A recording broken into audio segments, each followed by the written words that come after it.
हरियाणा के अंदर बता रहे हैं कि करीबन हर रोज़ 2400-2500 लोगों का टेस्ट हो रहा है।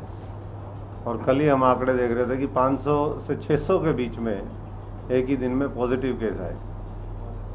31 मई को जो आंकड़ा 1.76 1.7% जो टेस्टिंग हो रही थी वो निकल के आ रहा था, और आज 20 दिन के अंदर वो अगर 25% के आसपास औसतन पहुंच जाता है तो ये बहुत चिंता का विषय है। और सरकार राहत देने की बजाय हर वर्ग को कैसे और दबाए, उस पर सरकार का ध्यान है। 12 दिन के अंदर, पिछले 12 दिन को हम देखें तो पेट्रोल की कीमतों में 6.53 रुपये प्रति लीटर की बढ़ोतरी हुई है, महंगा हुआ है। और अगर डीजल की बात करें तो 7.04 प्रति लीटर ये महंगा हुआ है। राहत देने की ज़रूरत थी, और उससे मैं समझता हूँ कि पूरी अर्थव्यवस्था को मजबूती मिलती। अब हम देख रहे हैं कल रिलायंस के वो आए हैं, वो कर्ज मुक्त होगी कंपनी, बाहर से और कहाँ से उनको इन्वेस्टमेंट मिली। लेकिन दूसरी तरफ अगर हम देखें तो सब लोग, तो ये मुनाफा जो आम जनता को, उपभोक्ता को राहत के लिए देना चाहिए था, वो उनको ना दे करके, और जो महापूंजीपति हैं उनको इसका सीधा सीधा लाभ पहुंचा है। जैसा मैंने कहा, अलग अलग उसको लोगों की नौकरी छीनने का काम कर रही है। पीटीआई सब जगह पूरे हरियाणा के अंदर धरने प्रदर्शन कर रहे हैं, और दूसरे भी साथी। सुप्रीम कोर्ट के इंटरवेंशन के बाद कई जगह डॉक्टरों की सैलरी मिल रही है, जो लोग चिकित्सा सेवाएं दे रहे हैं उन्हीं की सैलरी कई महीने से नहीं मिली है, और जान जोखिम में है उनकी। तो ऐसा प्रतीत होता है लोगों से जब बात करते हैं कि सरकार अभी डिनायल मोड में है, चाहे वो कहीं की भी सरकार हो। लेकिन सच्चाई ये लगती है कि जो कम्युनिटी स्प्रेड है वो हो चुका है, नहीं तो इतने केस ना आए।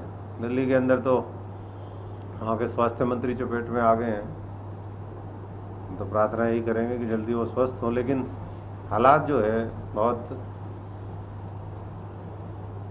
चिंताजनक हैं।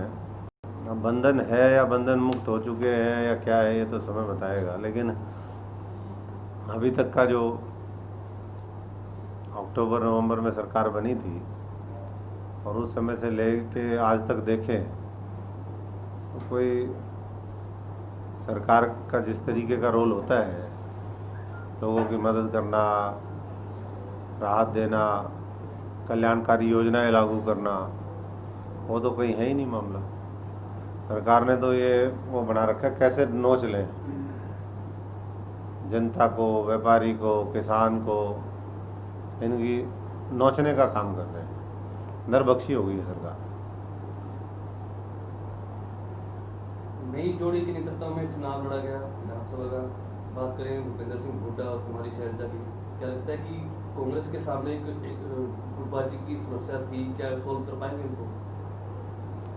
डीएनए के अंदर जो चीज़ होती है, डीएनए तो कभी बदल ही नहीं सकता।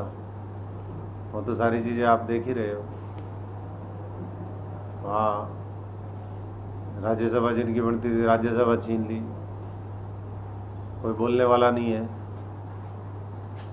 और विपक्ष जो है सरकार के साथ मिलकर काम कर रही है। एक तो होता है विपक्ष अपने विपक्ष की भूमिका निभा, एक विपक्ष सरेंडर कर जाए, ये विपक्ष सरेंडर्ड विपक्ष है। और इसीलिए जो है, अगर आप देखें उदाहरण, गुजरात में कल राज्यसभा का चुनाव हुआ, भाजपा ने तोड़ फोड़ करी, वहाँ 1 कांग्रेस को मिली, 3 भाजपा को मिली। राजस्थान में उन्होंने कोशिश करी, वो कामयाब नहीं हो पाए। लेकिन 124 होते हुए भी 76 वालों ने ये कोशिश करी कि उनके 2 सांसद जीते राज्यसभा में, क्योंकि राज्यसभा के लिए भारतीय जनता पार्टी आज भी डेस्परेट है, कुछ भी कर देंगे ऐसा मामला है। राज्यसभा के लिए मोदी शाह कुछ भी करेगा, पैसा धेला, सरकार तोड़ना फोड़ना। वहाँ मणिपुर में भी हुआ, हालांकि कांग्रेस जब बारी आती है तो वो कहें कि भाई हम करें तो चमत्कार, दूसरे करें तो फिर कुछ और। तो कांग्रेस अपना तो मानेगी नहीं इस बात को, लेकिन चोर चोर सारे मुसेरे भाई हैं ये। जो मैं बात कहना चाह रहा हूँ कि जहाँ 2 एमएलए तोड़ने से एक राज्यसभा वो और ले सकते थे, वहाँ ये साठगांठ का ही नतीजा है कि हरियाणा के अंदर अनअपोज्ड इलेक्शन हुआ। और यही मैं तो हमेशा कहता हूँ, हमने कांग्रेस छोड़ी भी इसलिए है कि जो साठगांठ और सरेंडर्ड होकर के जो राजनीति हो रही है, ये ना प्रदेश के हित में है ना लोकतंत्र के हित में है। और इसलिए जो है आने वाले समय में प्रदेश की राजनीति, देश की राजनीति विकल्प चाहती है, और विकल्प सब अच्छे लोगों को मिल करके देना चाहिए। क्या विकल्प होगा? विकल्प तो सब साथियों से बातचीत चल रही है हमारी, जनता के बीच में हम जा रहे हैं, और जनता का यही है कि आप लोग आगे बढ़ो और हम मजबूती से, क्योंकि पहले भी संघर्ष आपने किया था, आज भी उम्मीद आपसे, सरेंडर्ड लोगों से क्या उम्मीद।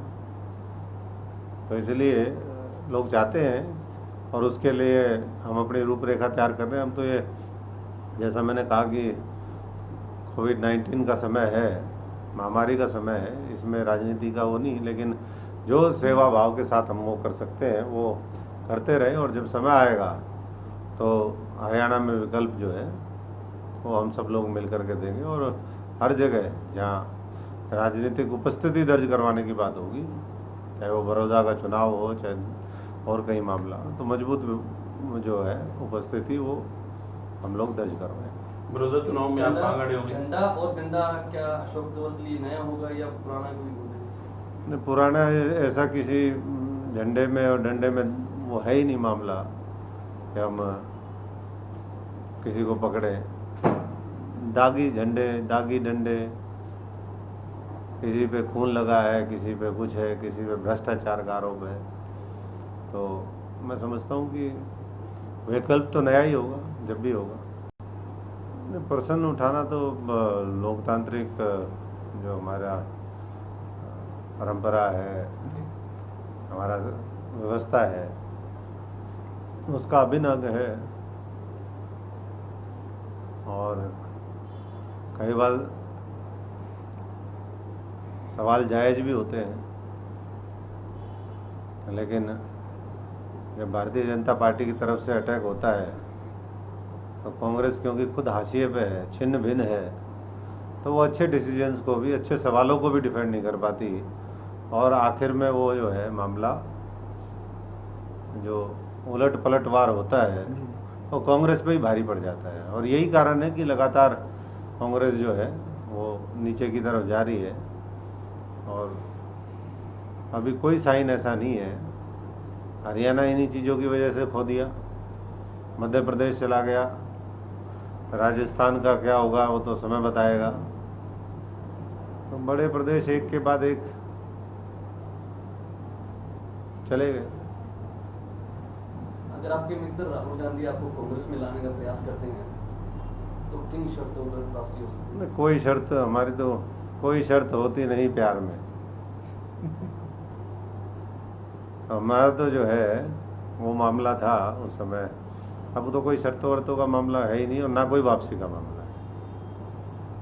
नहीं, वो तो मैंने बताया ना, कांग्रेस में तो ये डीएनए के अंदर है, लड़ो मरो कटो, अंग्रेज जो फूट डालो राज करो की नीति जो दे के गए थे उसका पार्टी के अंदर इस्तेमाल करो। तो इसलिए ये तो मामला जो है दिशाहीन सा मामला है, और इसीलिए मैंने कहा कि जहाँ इस तरह का माहौल हो जाता है, वहाँ जो वर्क कल्चर है वो ख़त्म हो जाती है। वर्क कल्चर ख़त्म हो गई है। जो लोग हैं जो अच्छा काम करना चाहते हैं कर रहे हैं, जिनकी मंशा जो दूसरी पार्टियों से, भारतीय जनता पार्टी जैसी पार्टियों से सेटिंग नहीं करते हैं, जो विचारधारा की लड़ाई लड़ते हैं, सिद्धांतों पे चलते हैं, उनकी कांग्रेस में कोई जगह नहीं।